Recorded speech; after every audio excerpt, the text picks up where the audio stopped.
فرمایا کہ بھائی تو کون ہے بغیر اجازت کے تو میرے گھر میں آ گیا؟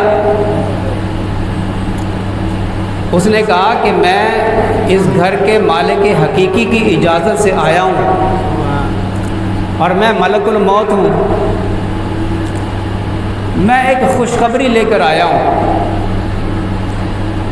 اللہ نے اپنے ایک بندے کو اپنا خلیل بنایا ہے، اپنا گہرا دوست بنایا ہے، یہ خوشخبری ہے۔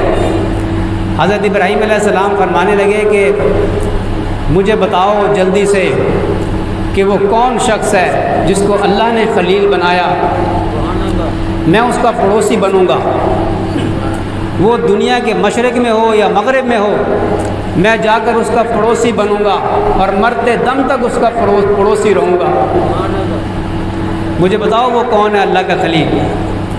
یہ محبت